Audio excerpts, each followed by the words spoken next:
Vengo de conocer los reinos que he inventado, los autores colombianos y la literatura italiana.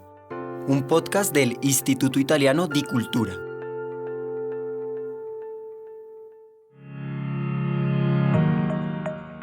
En este episodio, Santiago Gamboa nos habla de Las ciudades invisibles de Italo Calvino. Las ciudades invisibles de Italo Calvino. Antes de hablar sobre el libro, quisiera decir un par de notas sobre Calvino, un sofisticadísimo escritor nacido en La Habana en 1923, caso curioso para un escritor italiano, pero pues por casualidades de la vida nació en La Habana. El sofisticadísimo escritor, decía, muy importante editor de una editorial prestigiosísima italiana, la editorial Einaudi, donde fue, por ejemplo, editor de Julio Cortázar en italiano y de muchos otros escritores importantes. También fue profesor de literatura. Y sus escritos, su literatura, su obra proviene, yo diría, en partes iguales de algo que podríamos llamar la tradición literaria italiana, pero también de la gran tradición universal. Ahí están, por ejemplo, sus fábulas, en el caso de nuestros antepasados, o de libros referidos a otros libros, como es el caso de Las ciudades invisibles, del que vamos a hablar, o Palomar. Y también tiene una vertiente de libros un poco muy modernos, muy fin de siglo XX, con ideas muy originales, ideas muy literarias, como es el caso de Si una noche de invierno, un viajero. Las ciudades invisibles retoma, digamos, el gran mito de la ciudad espléndida y tiene que ver con el millón de Marco Polo. Las ciudades invisibles sería una serie de relatos de viaje que el mismo Marco Polo le hace al emperador Kublai Khan en la China, emperador de los tártaros. Recordemos que en la realidad histórica Kublai es descendiente de Gengis Khan y era emperador de los mongoles, pero en su libro Marco Polo lo llama el Gran Khan de los tártaros. Y así quedó, digamos, en la tradición literaria. De esta manera, Italo Calvino entonces en este libro hace una especie como de viaje de regreso, es decir, no es Marco Polo contándole a Occidente las maravillas del imperio chino, sino más bien Marco Polo contándole al Gran Khan emperador las diferentes ciudades que ha conocido en torno y a medida que va haciendo sus viajes. Y así cada una de estas ciudades que aparece en el libro. Estas ciudades están ligadas en el libro de Calvino a ideas y experiencias humanas. El deseo, la memoria, los ojos, los signos. Cada una de esas ciudades invisibles es una especie de territorio metafórico del conocimiento o de la sensibilidad humana. Ahí yo reconozco también esa especie de territorio literario mítico de la ciudad de Rimbaud, del poeta Rimbaud. En la literatura, recuerden ese verso de Rimbaud cuando dice: en la aurora, armados de una ardiente paciencia, entraremos a las ciudades espléndidas. Pareciera como si Calvino hubiera escuchado o el eco de ese verso de Rimbaud que está al final de Una temporada en el infierno. Pareciera como si ese eco estuviera dirigiendo la escritura de Calvino en este libro. La ciudad, ¿y por qué la ciudad? ¿Por qué las ciudades espléndidas? Porque es el lugar en el que vamos a encontrar esas historias y donde vamos a conocer los secretos más profundos de la condición humana. Es así como lo presenta Calvino en Las ciudades invisibles. Las ciudades invisibles de Calvino están unidas también por una idea moral. Suponen una especie de camino de perfección. Conocerlas, haber caminado por sus calles, por sus plazoletas, haber subido por sus escalinatas, supone haber accedido a un tipo específico de conocimiento. De ahí viene o se une o se continúa con la idea de la ciudad inaccesible, la ciudad de la sabiduría. Ese lugar al que el hombre que viaja, que el viaje es metáfora de la vida, debe llegar tarde o temprano. Pero es una ciudad difícil, es una ciudad de difícil acceso, precisamente la idea de lo inaccesible unida a la de la sabiduría. No es algo que esté entregado a todo el mundo, es algo que requiere un pequeño sacrificio, una búsqueda, una intención. Al mismo tiempo, está unido a la idea de la Ítaca clásica, de la Ítaca de la epopeya homérica, a la que de alguna manera se debe regresar, de acuerdo a la epopeya homérica, y al que deben ir todas las personas, cualquier ser humano que quiera acceder al conocimiento. Hay ciertos lugares que provienen de la literatura, del mundo escrito, pero que son regiones, que son lugares para la imaginación. Fíjense cómo en la literatura el conocimiento muchas veces, o las experiencias que provocan el conocimiento, están ligadas a lugares. Un ejemplo es el Hades, o el infierno, ¿no? Pensemos que los más importantes héroes clásicos han bajado a los infiernos. Es decir, es un lugar que forma parte de la geografía moral, religiosa, de la experiencia humana, pero que también es un espacio, en la literatura es un espacio, es un lugar por el que se puede caminar, es un lugar de alguna manera físico, ¿no? ¿Y cuál es la particularidad de los héroes que han accedido a estos lugares? Pues que han podido regresar para contarlo. Es decir, haber estado ahí, haber tenido esa experiencia, es lo que los convierte en seres especiales, en seres excepcionales que están por encima de la experiencia humana común. Y por eso son héroes, ¿no? Es el caso de Odiseo, es el caso de Orfeo, es el caso de Virgilio y de Dante en la Divina Comedia, e incluso en la tradición cristiana es el caso de Cristo, que también baja a los infiernos, a darle alivio a los condenados. El libro de Las ciudades invisibles de Calvino, referido a las historias de Marco Polo, nos habla de lugares que son una geografía mítica, como los que acabamos de mencionar. El libro de las maravillas, ¿verdad?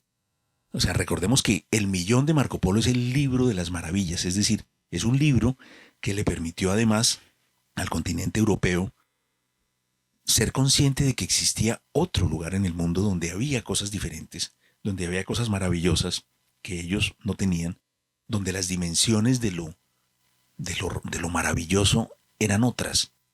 En el libro del millón de Marco Polo habla permanentemente con lo que podríamos hoy llamar casi una gran exageración. Él dice, por ejemplo, que el Gran Khan tiene un barco en el que caben 5.000 jinetes en sus caballos, todos de pie y ordenados en fila, al interior de un barco. Pues del mismo modo, en este de Calvino, planteando, como decía, la situación contraria, es una especie de millón al revés, porque son las descripciones que Marco Polo le hace al Gran Khan, en donde no se trata de grandes exageraciones, pero sí de miradas muy profundas sobre algún elemento específico que tiene que ver con la vida, con la experiencia, con la reflexión, con la memoria.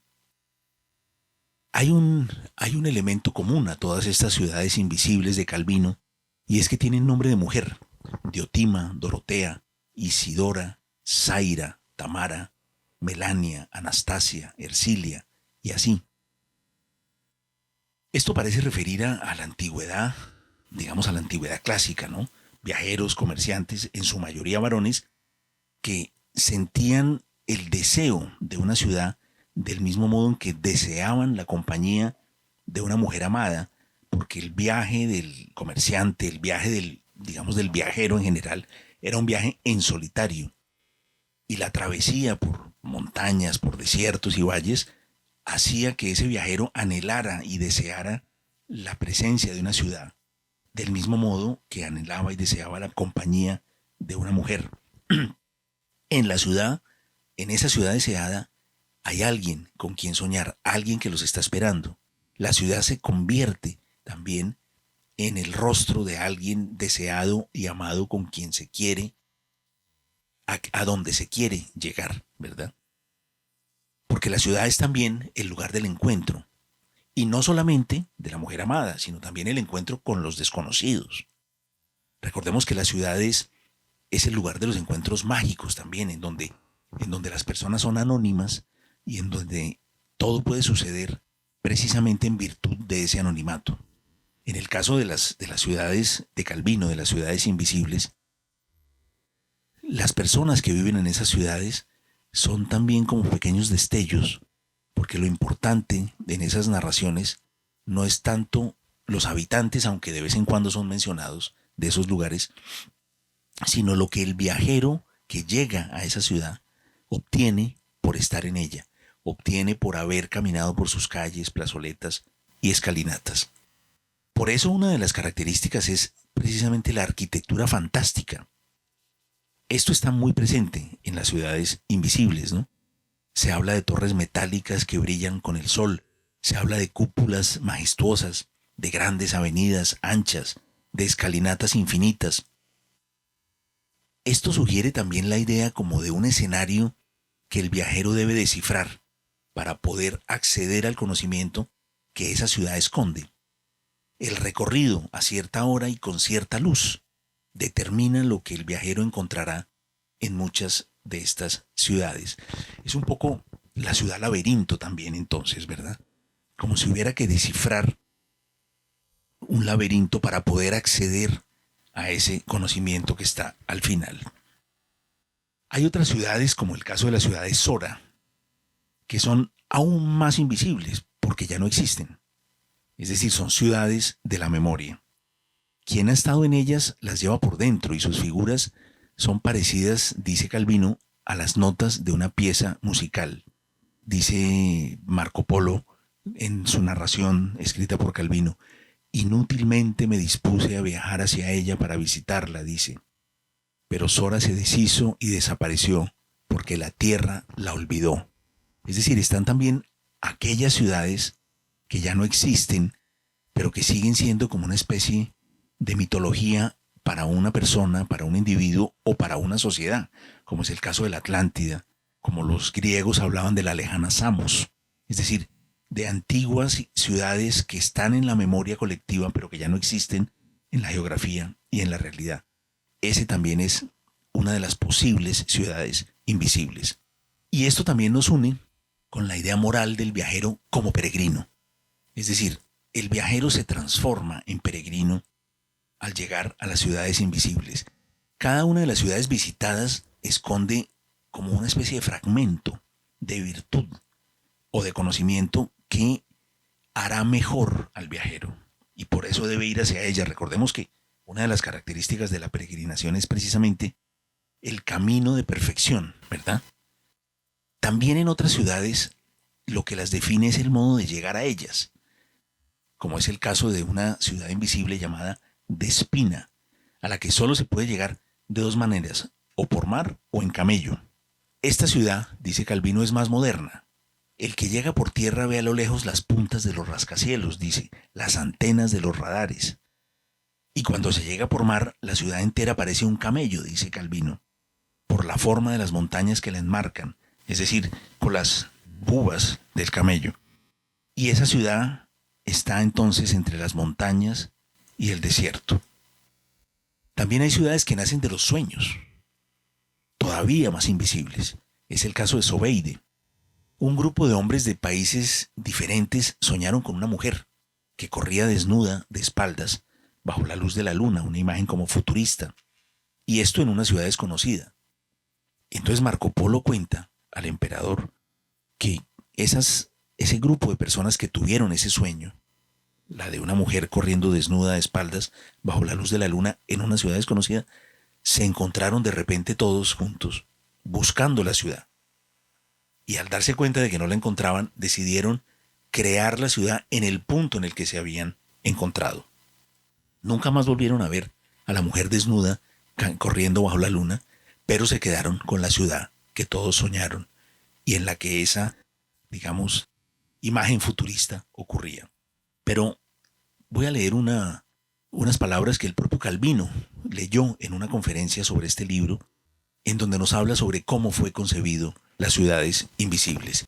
Dice así Ítalo Calvino: el libro nació lentamente, con intervalos a veces largos, como poemas que fui escribiendo según las más diversas inspiraciones. Cuando escribo, procedo por series. Tengo muchas carpetas donde meto las páginas escritas, según las ideas que me pasan por la cabeza, o apuntes de cosas que quiero escribir. Tengo una carpeta para los objetos, una carpeta para los animales, una para las personas, una carpeta para los personajes históricos y otra para los héroes de la mitología. Tengo una carpeta sobre las 4 estaciones y una sobre los 5 sentidos. En una recojo páginas sobre las ciudades y los paisajes de mi vida, y en otra ciudades imaginarias, fuera del espacio y del tiempo. Cuando una carpeta empieza a llenarse de folios, me pongo a pensar en el libro que puedo sacar de ellos. Y más adelante dice, así en los últimos años, llevé conmigo este libro de ciudades, escribiendo de vez en cuando, fragmentariamente, pasando por fases diferentes. Durante un periodo se me ocurrían solo ciudades tristes y en otro ciudades alegres. Hubo un tiempo en que comparaba la ciudad con el cielo estrellado. En cambio, en otro momento hablaba siempre de las basuras que se van extendiendo día a día fuera de las ciudades. Se había convertido en una especie de diario que seguía mis humores y mis reflexiones. Todo terminaba por transformarse en imágenes de ciudades. Los libros que leía, las exposiciones de arte que visitaba, las discusiones con mis amigos. Hasta ahí Italo Calvino. La última ciudad de este viaje por ciudades invisibles es la ciudad infernal, la que ya tenemos, nos dice, y en la que vivimos todos. Se llama Berenice. Es una ciudad que es a la vez justa e injusta. Y Calvino nos lleva a pensar, a través de Berenice, sobre estos infiernos de dinamismo y de violencia que son las ciudades ya no invisibles, sino imposibles de hoy. Las ciudades en las que vivimos, los lectores de estos bellísimos textos. Este libro se publicó originalmente en 1972 y es una especie de quinta esencia de ese grandísimo tema de la literatura del siglo XX, que es la ciudad, el espacio monstruoso y bello, el escenario del arte y del crimen, el teatro de la bondad y de la injusticia, el territorio anónimo en el que se encuentran los desconocidos. Las ciudades del siglo XX no tienen nombres de mujer, pero en ellas están simbolizadas todas las pasiones. El Nueva York de John Dos Passos, en Manhattan Transfer, el Dublín de James Joyce en Ulises, el Berlín de Dublín en Berlín Alexanderplatz, el París del dolor de Marguerite Duras.